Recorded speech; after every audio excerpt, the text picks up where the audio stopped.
Hello everyone, and welcome to Dutch Greybeard. I have been tagged a couple of times by fellow booktubers, and along the way I've also collected a couple of prompt lists with the idea of making a video about them one day. Well, that day has now arrived, only I wouldn't be the Dutch Greybeard if I didn't color outside of the lines a little bit.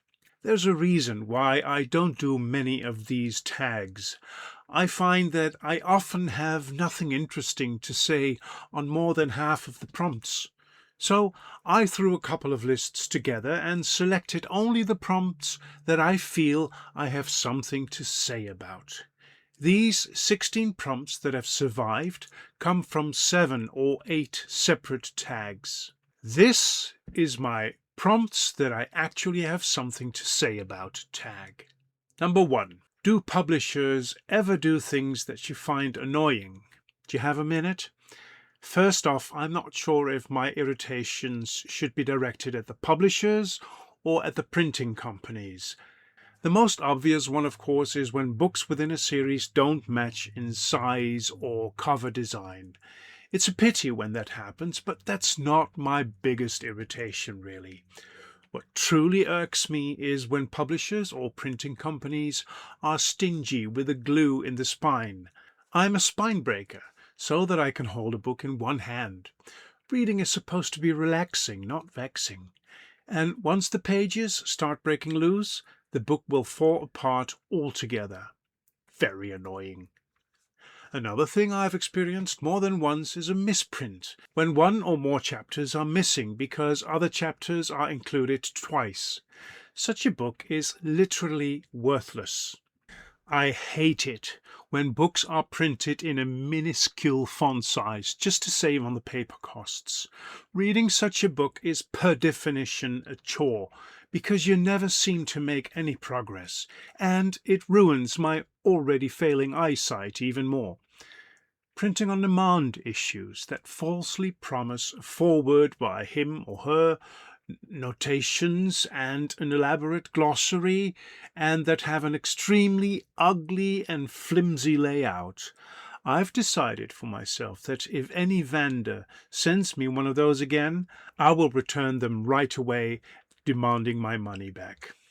No doubt I could say more on this prompt, but let's leave it at this. Okay, one more. Deckled edges. Please don't do that anymore. It may be trendy, but it makes for an annoying read. Prompt number 2. Have you ever been annoyed by a spoiler? Even something as simple as someone else telling you there's a great plot twist. Not really. I don't mind spoilers too much, unless, of course, big surprises that a book is building up to are told beforehand. But minor spoilers usually make me all the more interested to see how the author manages to achieve that. Because of being a writer myself, I read with a technical eye. So the craft of working out a plot twist or painting a character interests me very much. Prompt number 3. Do the decisions of characters in a novel ever annoy you? Hardly ever. I'm always interested and trustful in the author's intentions for a character. As long as it doesn't kill the story, I'm all in until the final page. Obviously, I can be surprised at decisions characters make.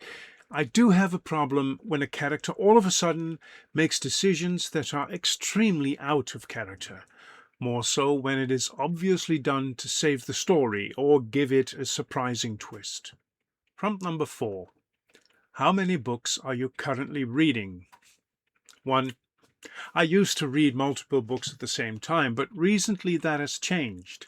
Probably because I was in the midst of a major shift in my life that I couldn't concentrate on more than one book. Chances are that in the near future I may change that again, but whenever I read multiple books it would hardly ever be more than 4 or 5 at the most. A good friend of mine manages to read 12 to 14 books at the same time. It's a mystery to me how he does that. Prompt number 5. A book you will always recommend. There are more than one, and it depends on who I'm talking to. But the first one that comes to mind is Duncton Wood by William Horwood. And why not? Scallagrig by the same author. These are books that have literally changed my life for the better. Prompt number 6. Where do you read? On this bench here, with my legs up, with a drink within hand reach, and preferably with a crunchy snack like potato chips. I also read on the train, unless it's a very short trip, and I listen to audio while doing the dishes. And without exception, I read in bed, before I turn off the light. Prompt number 7. How often do you read? Every day, unless, of course, my day is filled with activities that make reading impossible. When my schedule allows it, I start the day with reading. During breakfast and coffee, I read, normally until around noon. Then I start my work. And then, if I don't let myself get carried away by work, I read after dinner again until around 10 p.m. and sometimes, if the book is very good, until much later. Prompt number 8. Do you prefer physical books or read on a device? I only read physical books, apart from the occasional audiobook I listen to. I haven't taken the leap of faith yet towards ebooks. It has to do with my way of underlining and writing notes in the margin that simply wouldn't work with an ebook. I prefer paperbacks, with mass paperbacks as my absolute favorite format. Hardbacks I find clumsy to hold, and they can be very heavy. Number 9. How long does it take you to read a book? The answer to this question depends on many factors. Obviously, the length of a book, the amount of time I have, and my level of concentration. But if I estimate my average reading speed, I would say that I read up to 80 to 100 pages during restful times, and during more busier times, that number can drop to 20 to 30 pages each day. Prompt number 10. How many books are too many books in a series? I don't believe there can be a limit to the number of books in a series. Take Discworld by Terry Pratchett or other series that are even much larger. As long as the author manages to keep the stories interesting, there is no restriction here. I do believe that a series like The Wheel of Time should have been about 3 or maybe even 4 books shorter. I'm afraid that Robert Jordan, willingly or perhaps inspired by his publisher, postponed the ending of his story in order to publish more books. Prompt number 11. Bookmarks or dog ears? Sticky bookmarks. Even though I do not mind it at all when a book looks battered after reading, I strongly dislike dog ears. Oh, Christ, you've dog-eared one of them. Show a little respect for the author. I use these small sticky bookmarks that immediately directs me to the sentence where I left off. Prompt number 12. Can you read while listening to music? When I was younger I could, but now I require silence. The thing is that I cannot not listen to music. Whatever music is on, I cannot shut myself off from it. When I read on the train, I wear earplugs, so I don't get distracted by talking people. They are the worst disturbers for me as a reader. Prompt number 13. A popular book or series that you didn't like? That would have to be Dungeon Crawler Carl. At the moment I'm listening to book 3 in the series and I've number 4 waiting for me. Many booktubers I regard highly were so lyrical about this series that I bought the first 4 on audio. I'm almost at the end of book 3 and I still don't understand what the hype really is about. Prompt number 14. A popular book genre you hardly reach for. I have read literary fiction my whole life, and it is almost as if I have overdosed myself with that genre. In a video about Cat's Cradle by Kurt Vonnegut, which I really enjoyed, I attempt to explain why I am done with literary fiction, which doesn't mean that I will never ever pick up a literary novel again. Prompt number 15. A popular author you can't seem to get into. I'll name 2.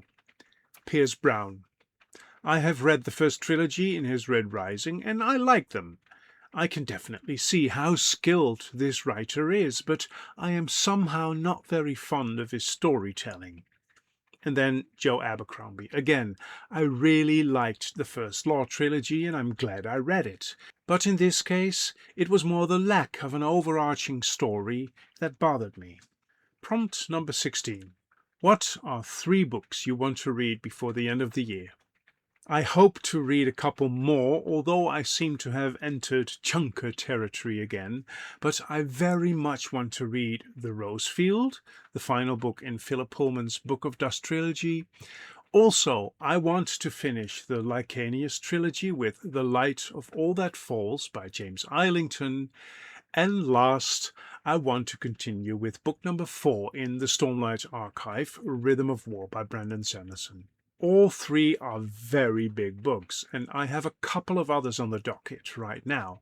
So we'll see if I can do this. I still have 2 tags left that may be interesting enough to make into a separate video. But for now, I believe I have adequately tried my best. Thank you very much for watching this video. Until we meet again at Dutch Greybeard.